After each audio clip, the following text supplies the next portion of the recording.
Welcome to the Road from Emmaus podcast. I'm your co-host, Prom Morgan, along with fellow co-host Kip Cover. Our goal for each episode each week is to take you on a guided tour of redemptive history, showcasing the beauty, splendor, and unity of God's amazing story of cosmic redemption, restoration, and renewal. We hope that a warm conversational tone and format make an unfamiliar topic for many and intimidating for some more approachable, accessible, and digestible, growing and edifying of the body. This is the 18th episode in our journey through the scripture series. We highly encourage you to go back and review the prior 17 so you have context for what we'll be discussing today. For those new to the podcast, our discussion format each week will be to respond to the discussion questions embedded at the bottom of the study notes document. You can find this linked in the podcast description box. In the same box, you'll also find a link to our website, roadfromemmaus.com, where we share a bit about ourselves, how we got the name for the podcast, and provide several helpful resources to help you on your redemptive historical journey. From time to time, Kid and I will also respond to direct questions that you as listeners pose at our email address, which is contact@roadfromemmaus.com. Before we jump in, make sure you subscribe to our YouTube podcast so that you receive notifications for fresh content. We will drop a new episode every Monday morning, so we look forward to you taking on this exciting ride with us as we go through the scriptures. Just to recap too, over the last couple of episodes, we've really grounded and focused on not only the transition to Sinai and how pivotal that is in redemptive history, but helping you as a listener really understand what is taking place, what is God doing through the people of Israel. We've talked about their lack of covenant fidelity, and I think what it's emerged and what we'll talk about at a deeper level today is how is God addressing this tension that as a covenant son, Israel is showing itself to be more and more unfaithful and counterfeit. How is he going to reconcile that? And how does what's taking place at Sinai help to paint a picture in terms of how God will resolve that tension? We'll be unpacking that and other things as we continue to talk about this too. As we jump in, our first question too, and Kid, I'd love for you to maybe give us some context here as well as what was the salvation what was the salvation historical function of the Sinai/Mosaic covenant? Well, probably the first thing we should do is just review this idea of salvation historical or redemptive historical. I know it's something we've talked about at length in the past, but when we talk about redemptive history or salvation history, we're talking about the process over time and space by which God is accomplishing his purposes for the world. And this is really the way that we should understand the movement of history recorded for us in the scriptures, beginning with creation and then taking us all the way up to the time of the coming of Christ, and then beyond that Christ event, really to the end of the age and the renewal of all things. So we're not just talking about history as such, but we're talking about history as the stage and the process by which God is accomplishing his purposes in the world. And in terms of the Old Testament scriptures, that is really centered in the people of Israel, who, as we've talked at length, need to be understood as the people of Abraham, the people through whom God's promises to Abraham would be fulfilled in the world. So when we come to the Sinai covenant, or the Mosaic covenant, often called the law of Moses, we have to view it within that context. We have to situate that event, that episode, and its content and its significance within its place in the salvation history.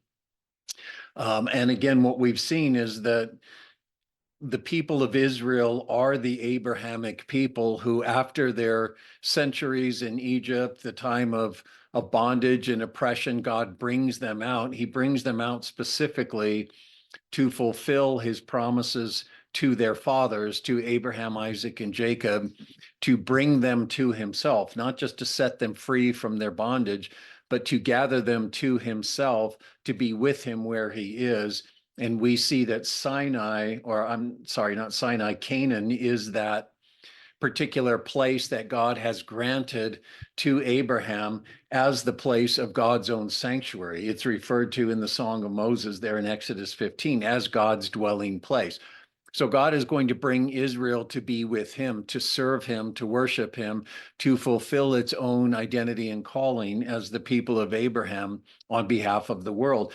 And that role, that definition is centered in this idea of sonship, which we've already talked about and we'll talk about more. So that's really the lens through which we need to think of the Mosaic covenant, rather than just as, okay, here's the law that God gave and a bunch of commandments or whatever it happens to be. Yeah, much like a good miniseries or a story, we often see with the book too is that the author assumes that as you progress through the book too, even if you're in chapter 27, that you'll remember and hold on to what happened at the beginning too. Is Exactly. we know that scripture as redemptive history too, God is also expecting us to do that as we engage the text as well too. With that context in mind, though considerably removed from creation account as the point in our journey, at this point in our journey, how does the Sinai covenant return to the pledge God made in the garden? How does this retrospection help us to see and better understand the integral shift, or nature of Sabbath in the covenant too? And then a quick note that the Decalogue gives the most attention to the Sabbath command, which also forms the hinge between the two tables. Well, when we think about the law of Moses, people tend to focus on the Decalogue, or the Ten Commandments, in Hebrew referred to as the 10 words. And in many ways, the Decalogue is the centerpiece of the Sinai covenant. And the Sabbath commandment sits at the center of that Decalogue. And as you noted here, in terms of the amount of statements or content that are spoken to this Sabbath commandment, it's given the most attention. And it also sits at the center and forms that transition between, as you said, the two tables of the Decalogue, the ones that pertain to obligation to God, and then the ones that pertain to obligation to men.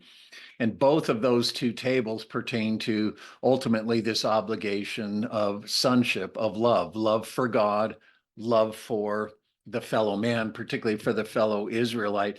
And the Sabbath commandment sits right at the center of that. So even in the way that it's presented, we see that Sabbath plays a central role. And as you note, we have to hold all of these things together. And this idea of Sabbath first has its introduction all the way back in the creation. And I think last time we even talked about how to view this concept of Sabbath, not as a 1 day in 7 ordinance, but as really speaking to the fact that God, having ordered and filled his creation, brought it to its full orderliness and fruition. Now he begins to administer his lordship over his creation as Lord on his throne, so to speak. And that's what Sabbath is about. It's rest, not in the sense of a lack of activity or taking the day off. It really is the way in which a king, having established and filled out his kingdom, will now administer his rule over that kingdom.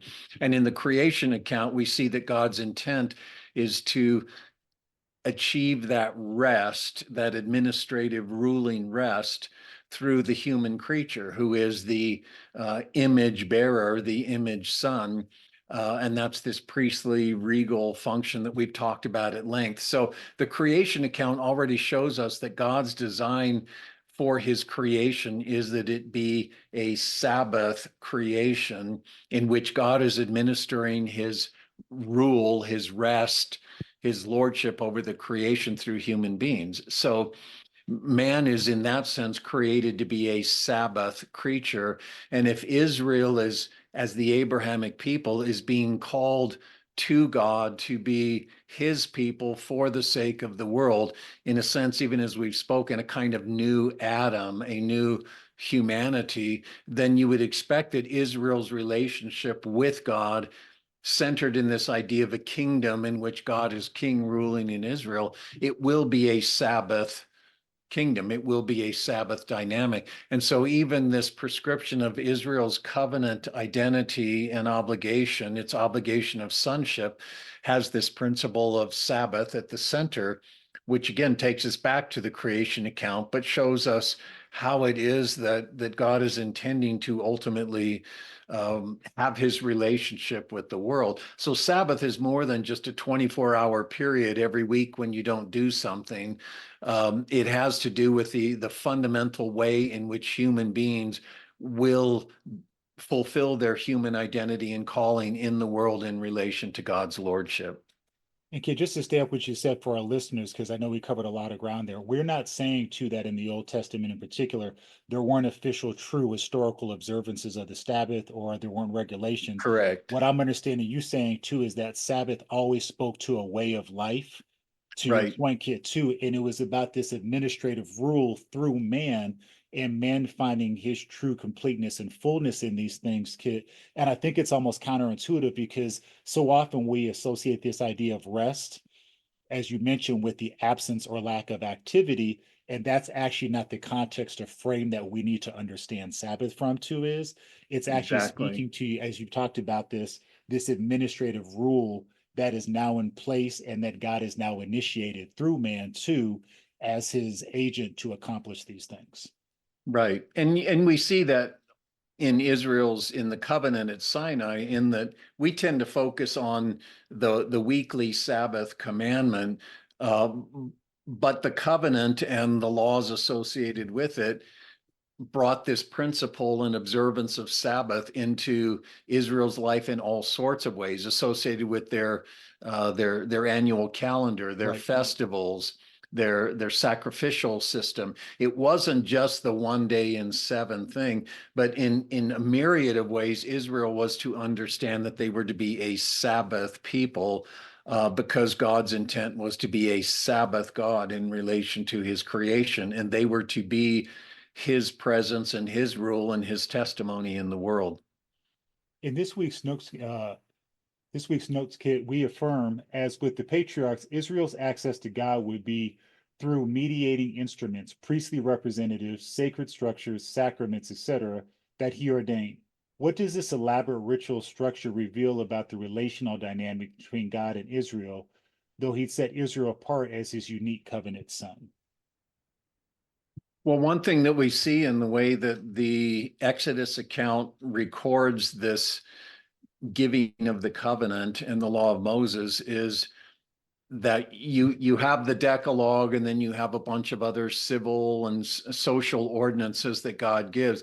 And then in chapter 24, you have the recording of the words of the covenant in a book, and the people pledging themselves to hold to all that God is requiring of them by covenant. And then God calls Moses up to the mountain where he's to meet with God for a 40-day period. And during that time, God gives to Moses this prescription for the priesthood and for the tabernacle. And God will tell Moses, when you go back down, take a contribution from the people to build me a sanctuary that I can dwell in their midst. This is the beginning of chapter 25.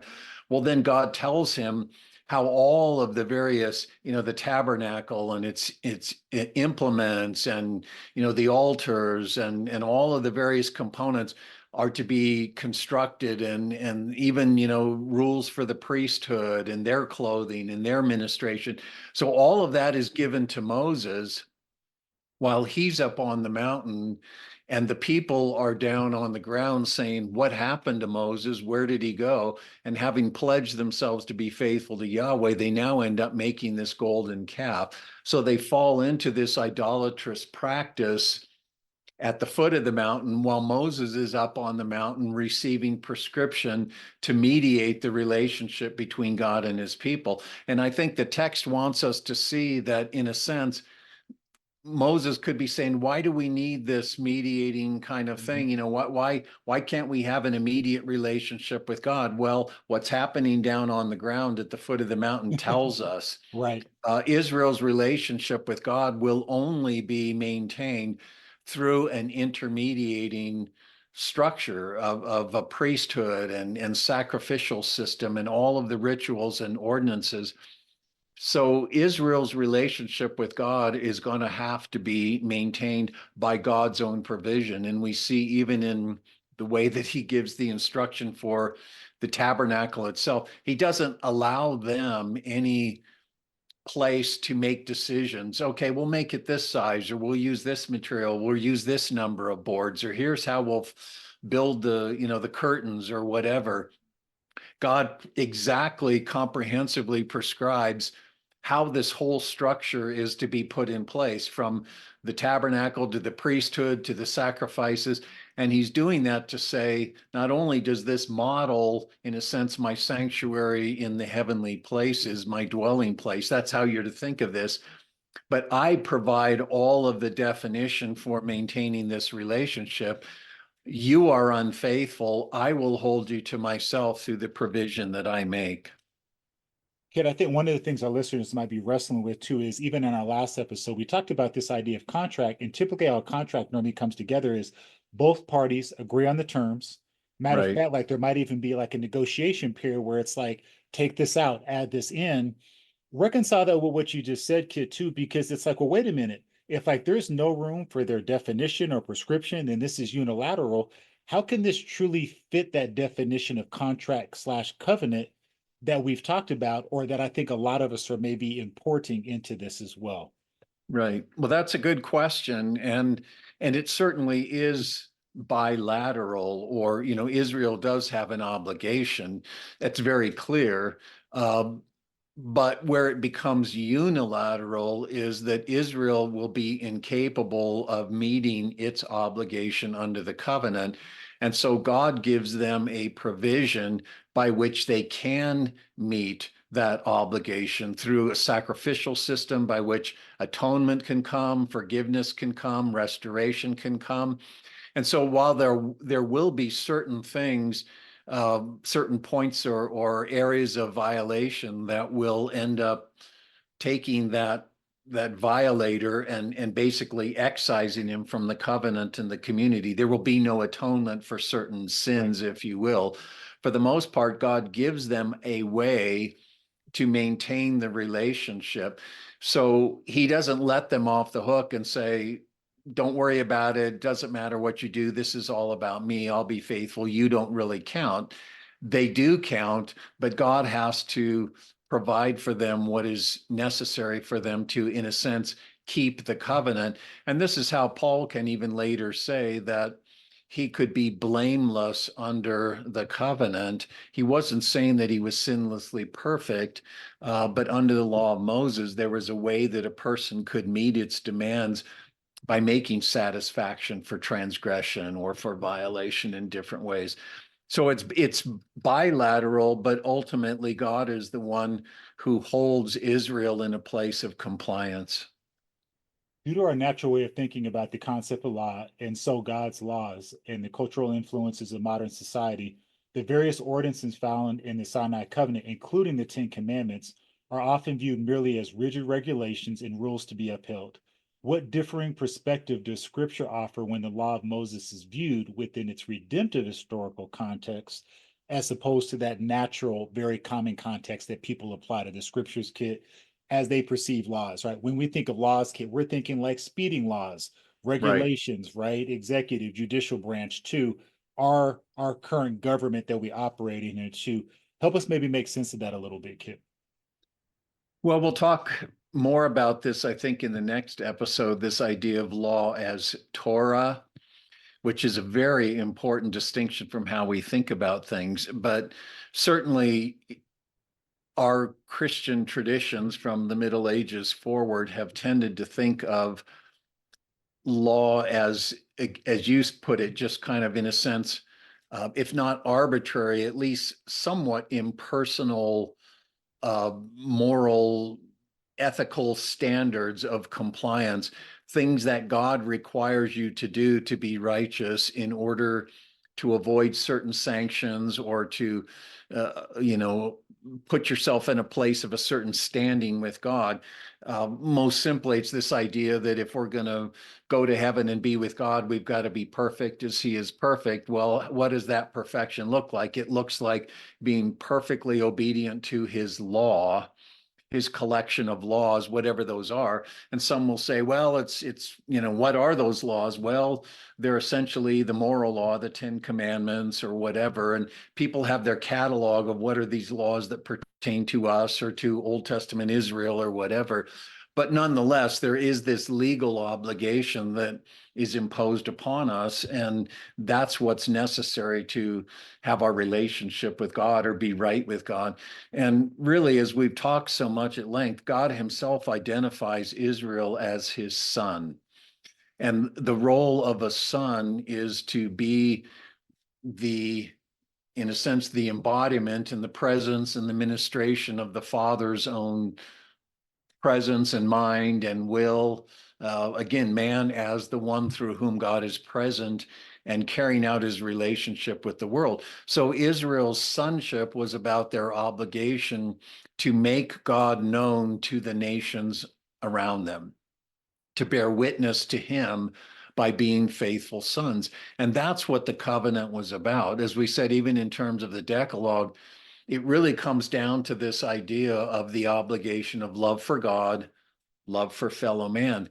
And the Jews understood this throughout their history. When Jesus comes into the world and the lawyer, the teacher of the law, asks him, what is the great commandment? And he said, you shall love the Lord your God with all your heart, soul, mind, and strength. And the second is like it, you shall love your neighbor as yourself. And Jesus said, this is the law and the prophets.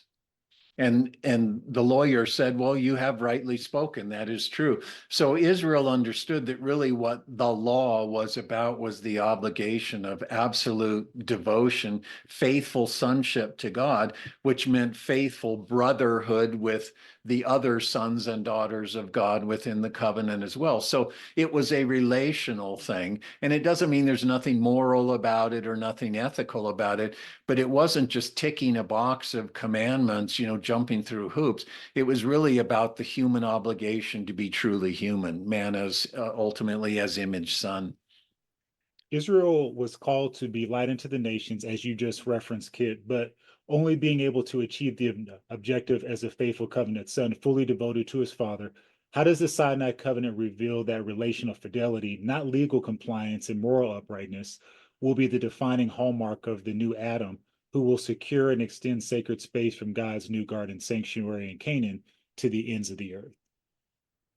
Well, that's a mouthful for sure. But, and I think, to some extent, we've just kind of talked about that. But the law of Moses really it was the prescription and the definition of Israel's sonship. The covenant was that formal relationship of Israel as son of God and God as redeemer, father, covenant father. And the law of Moses, in all of its various precepts and prescriptions and commandments, was just the fleshing out of what sonship would look like. Well, why was that even necessary? Well, because Israel, like all of mankind, lived in a state of fundamental estrangement from God. So Israel, by covenant election and by covenant prescription, was by definition son of God, but in fact, they were not. In fact, they were just as alienated and estranged from God as the rest of the world were. So this was a way in which God could say, this is what sonship will look like if you would be sons indeed, which means if you would be truly image bearers indeed, if you would fulfill your created nature and function and be this for the sake of making these things known to the world, this is what it would look like. This is what it would look like. And that's really, and we'll get to it eventually, but that's ultimately the sense in which the scripture talks about the law as prophecy, the law as prophetic, and Jesus coming to fulfill the law. It wasn't that he ticked off the list, and again, we'll talk about that more, but that he embodies in himself and in the life that he lived the true, full, complete, uncompromised sonship that the law defined and prescribed. He was what the law was talking about. And it wasn't about, he didn't break any of the rules or break any of the regulations. He fulfilled the law in that sort of a prophetic, being the true Israel that Israel could never be sort of way. After hitting the gas after we kind of left creation several weeks ago, Kit, too, many of our astute listeners may have noticed that we seem to have kind of hit the parking brake as we've kind of stopped here at Sinai too. And it's like, oh, okay, like we're kind of camping out here too. Is as you kind of wrap up and maybe give your final thoughts and kind of key takeaways, just even for our episode today, Kit, just why is it so important for, first of all, important for our listeners to understand that there's intention behind us kind of setting up camp here for a bit too, is but just even as we zoom out to and even think about the warp and woof of redemptive history, why is it so critical for our listeners to rightly understand what Sinai signifies and what God is accomplishing in terms of his eternal purposes at this particular junction of the story? Well, us parking here is really just being faithful to what the text does. If you look at the Pentateuch, the first 5 books, called the books of Moses, in Israel's reckoning of their scriptures, the Torah, many of our listeners may know that the Old Testament scriptures, in the way that the Jews treat them, they're law, prophets, and writings. And the law refers to the books of Moses, Genesis through Deuteronomy. And if you take that section that's called law and those 5 books, if you look at the narrative space, how much of the narrative goes to what particular thing, essentially the narrative space of the Pentateuch is divided into thirds. You have a third leading up to Sinai, a third at Sinai, and then a third beyond Sinai. So we start with creation. We end up with Israel poised to enter the land at the end of Deuteronomy. But a third of that narrative space is Israel at Sinai. And so the text wants us to see that really this covenant relationship with Israel and Israel's life and role in the world as the Abrahamic people is all grounded in, defined by, centered in this thing called the law of Moses. And we're not going to go there in this episode, but ultimately that's fundamental to the sense in which Paul emphasizes and the New Testament emphasizes Jesus coming into the world as an Israelite under that law, born under law, born of woman, and the way in which he is the one in whom that reality that defines Israel's life and role and relationship with God, he's the one in whom all of that is fully realized. Again, the prophetic role of the law. So the scripture puts this thing of the law of Moses as the centerpiece of Israel's relationship with God, how it understood itself, how it was to understand its righteousness, its faithfulness to its covenant election and calling, its faithfulness to its mission in the world. And Israel's unfaithfulness, its infidelity, its adultery would be measured against that thing that we call the law of Moses, not in a moral sense, but in a sonship sense. Yeah, and Kid, like I love how you emphasize too that literally Sinai stands as the centerpiece within that, just being like that middle third too. So I really Right. appreciate you unpacking that for us too as well. We sincerely hope this time that you share with us has been profitable. Once again, don't forget to check out our website and subscribe to the YouTube podcast and hit that bell for notifications so you always know when we drop fresh content. And we look forward to you joining us for our next episode. For Kit, I'm Farhan, and we'll see you down the road.